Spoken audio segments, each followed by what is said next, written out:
जय माता दी दोस्तों, कैसे हैं आप सब। चलिए शुरू करते हैं आज की कहानी।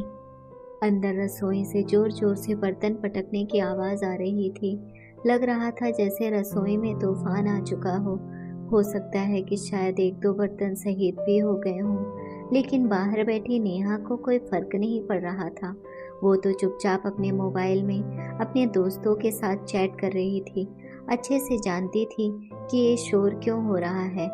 जब उसने कोई प्रतिक्रिया नहीं दी तो आखिरकार 15 मिनट बाद अपने आप ही सारा शोर बंद हो गया और उसके 1 घंटे बाद रसोई से हाँफते कांपते शांति जी निकल कर आई। एक तीखी सी नज़र उन्होंने अपनी बहू नेहा की तरफ डाली, पर नेहा तो उनकी तरफ देख भी नहीं रही थी। वो तो अपने मोबाइल में ही बिजी हो रही थी। ये देखकर अपने पैर पटकती हुई शांति जी अपने कमरे में जाकर बैठ गई। बहू इतनी कठोर हो जाएगी, इसकी उन्हें उम्मीद नहीं थी। नहीं तो पहले वो उन्हें परेशान होते देखकर खुद ही उठकर रसोई में आ जाती थी। आज नेहा और रजत के बीच में झगड़ा हुआ पूरे 5 दिन हो चुके। 5 दिन से घर का माहौल बड़ा बदल चुका था। दोनों एक दूसरे से बात तक नहीं कर रहे थे, लेकिन ना तो रजत और ना ही नेहा झुकने को तैयार थे। पर उसका खामियाजा तो शांति जी भुगत रही थी। पर कहना गलत नहीं होगा कि शांति जी अपनी ही गलती के कारण ऐसा भुगत रही थी। आखिर बेटे बहू में झगड़ा करा के उन्हें मजा तो बड़ा आता था, तो अब उस मजे की सजा तो मिलनी ही थी। इस बार यह मजा इस रूप में उभर कर आएगा, ये तो उन्होंने सोचा ही नहीं था। नेहा और रजत की शादी को 1 साल हो चुका था। दोनों की लव मैरिज थी। हालांकि शांति जी को नेहा बिल्कुल पसंद नहीं थी, पर कहीं बेटा छोड़कर चला ना जाए, ये सोचकर उन्होंने शादी के लिए हाँ कर दी थी। वो नेहा को बहू तो बनाकर ले आई, लेकिन कभी दिल से उसे बहू मान ही नहीं पाई। इस कारण से अक्सर वो दोनों पति पत्नी में कुछ ना कुछ गलतफहमी पैदा करवा ही देती, जिससे दोनों लड़ पड़ते और ये देखकर उन्हें बड़ा सुकून मिलता। इसलिए 1 साल में दोनों के झगड़े ही ज्यादा हुए थे। आखिरकार कभी नेहा को तो कभी रजत को अपनी शादी बचाने के लिए झुकना पड़ता, पर अधिकतर तो नेहा को ही झुकना पड़ता था। शादी के 2 दिन बाद ही दोनों में पहला झगड़ा हुआ था, जब सारे रिश्तेदार अपने अपने घर चले गए। पीछे से घर में शांति जी और नेहा और रजत ही बचे थे। रसोई की रस्म तो 1 दिन पहले ही हो चुकी थी। शाम को नेहा रसोई में खाना बनाने जाने लगी तो शांति जी ने उसे मना कर दिया। अरे बहू, अभी कहाँ रसोई में जा रही हो? अभी तो तुम्हारे हाथों की मेहंदी भी नहीं उतरी है। कुछ दिन तुम आराम करो, मैं खुद अपने हाथों से तुम्हें खाना बनाकर खिलाऊंगी। उनकी बात सुनकर नेहा ने कहा, पर मम्मी जी, घर में ले देकर हम 3 लोग ही तो हैं। मैं फटाफट खाना बना लूंगी, आप क्यों परेशान हो रही हो? अरे इसमें परेशानी की क्या बात है? अगर मेरी बेटी होती तो मैं अपनी बेटी को भी तो बनाकर खिलाती। जा तू आराम कर, मैं खाना बना लूंगी। उनकी बात सुनकर नेहा अपने कमरे में आ गई। कुछ ही देर बाद रजत घर में आया तो शांति जी सिर पर पट्टी बांधकर रसोई में से निकली। उन्हें सिर पर पट्टी बांधे देख रजत ने पूछा, क्या हुआ मम्मी, आपको सिर दर्द हो रहा है क्या? फिर आप रसोई में काम क्यों कर रही हो? अरे बेटा, खाना तो बनाना ही था ना। लेकिन मम्मी, अब तो बहू भी आ गई है, वो खाना बना लेती, आप क्यों बना रहे हो? बेटा, अब नई बहू से कैसे कहती कि तुम खाना बना लो, इतना तो उसे खुद। कहते कहते शांति जी चुप हो गई, पर उनकी ये बात जिस तरीके से वो रजत तक पहुंचाना चाहती थी, वो वैसे ही रजत तक पहुंच गई। रजत चिल्लाता हुआ नेहा के पास गया। नेहा, तुम्हें शर्म नहीं आती? मम्मी के सिर में दर्द हो रहा है और वो खाना बना रही हैं, जबकि तुम यहाँ कमरे में आराम कर रही हो। क्या तुम खाना नहीं बना सकती थी? अरे पर मुझे क्या पता मम्मी जी को सर दर्द हो रहा है। मैं तो खाना बनाने रसोई में ही जा रही थी, लेकिन मम्मी जी ने तो मुझे आराम करने के लिए कहा था। कह रही थी तुम नई बहू हो। अरे नई बहू हो तो क्या, तुम्हारा इस घर के लिए कोई फर्ज नहीं है?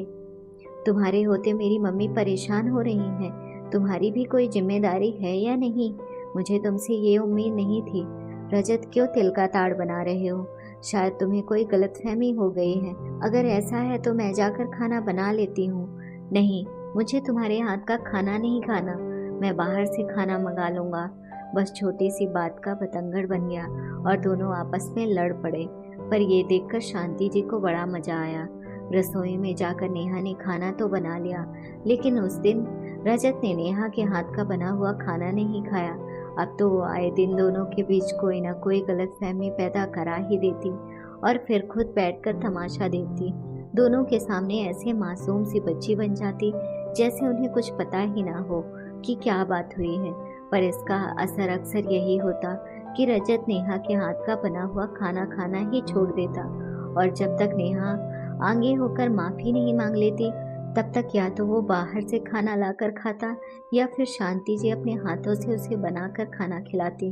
अब शांति जी को परेशान होता देखकर नेहा खुद ही 1-2 दिन में माफी मांग लेती, पर धीरे धीरे नेहा को अब समझ में आने लगा था कि ये सब शांति जी का करा धरा होता है और वो दोनों पति पत्नी बेवजह एक दूसरे से बस बेवकूफ़ों की तरह लड़ते जा रहे थे। अभी 5 दिन पहले कोई भी बात नहीं थी, वो शाम भी और शाम की तरह थी। रजत उस दिन जल्दी ऑफिस से फ्री हो गया तो उसने नेहा को फ़ोन कर कहा, तुम जल्दी से तैयार हो जाओ, हम मूवी देखने चलेंगे, बस मैं थोड़ी देर में ही आता हूँ। उसकी बात सुनकर नेहा ने फ़ोन रखा और फटाफट रसोई में शांति जी के लिए खाना बनाने चली गई। नेहा को रसोई में जाते देख शांति जी ने पूछा, अरे बहू, आज इतनी जल्दी रसोई में? हाँ मम्मी जी, रजत का फ़ोन आया था, उसने मूवी देखने का प्लान बनाया है, तो सोचा आपके लिए तो खाना बना दूँ, हम लोग तो शायद बाहर खा कर आ जाएं। उसकी बात सुनकर शांति जी बोली, तुम रहने दो बहू, मैं ही अपने लिए कुछ बना लूँगी। नेहा उनकी बात सुनकर रसोई से बाहर जाने को हुई ही थी, पर फिर कुछ सोचकर वह वहीं रुक गई। नहीं नहीं मम्मी जी, आप क्यों परेशान होती हैं, मैं ही खाना बना देती हूँ। आप बताइए आपको क्या खाना है, मैं तो कुछ हल्का सा ही खाना चाहती हूँ। तुम एक काम करो, तुम खिचड़ी बना दो। नेहा ने फटाफट से कुकर में खिचड़ी चढ़ा दी और तैयार होने कमरे में आ गई। तब तक रजत भी घर पर आ गया। शांति जी को रसोई से निकलते हुए देखकर उसने शांति जी से पूछा, क्या हुआ मम्मी, आप रसोई में क्या कर रही हो? कुछ नहीं बेटा, अपने लिए खिचड़ी तैयार कर रही हूँ। अब तुम लोग तो बाहर घूमने जा रहे हो, इसलिए खिचड़ी ही खाऊंगी। क्यों मम्मी, आपको जो खाना है वो खाओ, आखिर आपका घर है, नहीं तो नेहा से बनवा लेती। बहू तो तेरा फोन आते ही तैयार होने कमरे में चली गई, इसलिए अपने लिए खिचड़ी ही बना रही हूँ। शांति जी ने दुखी होते हुए कहा। ये रजत को बिल्कुल अच्छा नहीं लगा और इतनी सी बात का उसने बतंगड़ बना दिया, और तब से रजत और नेहा के बीच में झगड़ा चल रहा है। पर हर बार ये झगड़ा 1 या 2 दिन में खत्म हो जाता था, इसलिए शांति जी को परेशानी नहीं होती थी। लेकिन इस बार तो नेहा झुकने को तैयार नहीं थी, जानती थी कि सब शांति जी का करा धरा है, इसलिए 5 दिन से ऊपर हो गए, झगड़ा खत्म होने का नाम नहीं ले रहा था। और हर बार की तरह रजत नेहा के हाथ से बना खाना नहीं खा रहा था। अब रोज रोज तो बाहर का खाना पचता नहीं, तो मजबूरन शांति जी को ही खाना बनाना पड़ रहा था। पहले दिन तो खाना बाहर से ही आ गया, पर अब पूरे 4 दिन हो गए उन्हें रसोई में सुबह शाम खाना बनाते हुए। नेहा के आने के बाद काम करने की आदत तो वैसे भी छूट गई थी उनकी, अब पसीने छूट रहे थे उनके काम करने में। जैसे ही रजत घर पर आया, उसने शांति जी को आवाज़ लगाई, मम्मी बहुत ज़ोर से भूख लगी है, जल्दी से खाना लगा दो। फिर एक नज़र नेहा की तरफ देखा और चुपचाप मुंह फेर कर कमरे में चला गया। शांति जी भुनभुनाती हुई अपने कमरे से आई और सीधे रसोई में चली गई। तब तक रजत भी चेंज करके बाहर आकर डाइनिंग टेबल पर बैठ गया। इतने में शांति जी अंदर रसोई से खाने के बर्तन लेकर आई और डाइनिंग टेबल पर जोर से पटकते हुए बोली, कब तक चलेगा तुम दोनों का ये ड्रामा? परेशान हो गई हूँ मैं। अरे इस उम्र में मुझको काम करना पड़ रहा है, तो क्या फ़ायदा तुम दोनों बेटे बहू का? शांति जी की बात सुनकर सोफे पर बैठी हुई नेहा बोली, अब मैं क्या कर सकती हूँ मम्मी जी, आपके बेटे को मेरे हाथ का खाना खाना ही नहीं है। और उसकी बात सुनकर रजत बोला, क्यों खाऊं तुम्हारे हाथ का बना खाना? जब तुम्हारे होते मेरी मम्मी को परेशान होना पड़ता है। तुम्हें सिर्फ अपना स्वार्थ दिखता है, लेकिन ये परिवार नहीं। अच्छा, मैंने ऐसा कौन सा स्वार्थ दिखाया है बताओगे मुझे? उस दिन जब हमें मूवी देखने जाना था तो मम्मी के लिए खाना नहीं बना सकती थी? एक बार उनसे पूछ नहीं सकती थी कि मम्मी जी आपको क्या खाना है, मैं आपकी पसंद का कुछ बना देती हूँ? लेकिन नहीं, तुम तो फटाफट बस तैयार होने चली गई। पीछे मेरी मम्मी अपने लिए खिचड़ी बना रही थी। शर्म आनी चाहिए तुम्हें। अच्छा, मम्मी जी खिचड़ी किसने बनाई थी? अचानक नेहा ने सवाल शांति जी से किया। बहू तूने ही तो बनाई थी। शांति जी वैसे तो गुस्से में थी, पर अचानक मुंह से सच निकल गया। सब सुनकर रजत एकटक शांति जी की तरफ देखने लगा और फिर बोला, पर मम्मी, उस दिन तो तुमने कहा था कि तुम रसोई में अपने लिए खिचड़ी बना रही हो।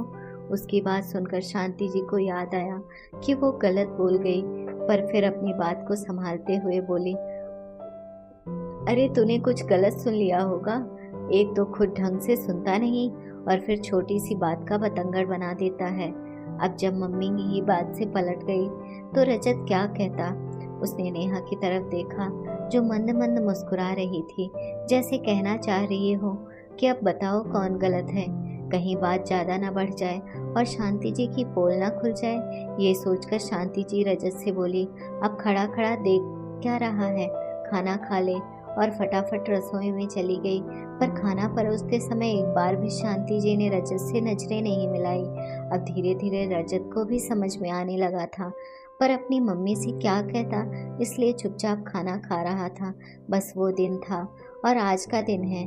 पहली बात तो शांति जी खुद ही दोनों के झगड़े कराने से बचती हैं, क्योंकि उन्हें पता है कि नेहा फिर अपनी जिद पर आ गई तो घर का काम उनकी जिम्मेदारी हो जाएगी। और यदि कभी ये कीड़ा कुल बुलाता भी था तो रजत नेहा और शांति जी को ही आमने सामने बैठाकर पूछ लेता था।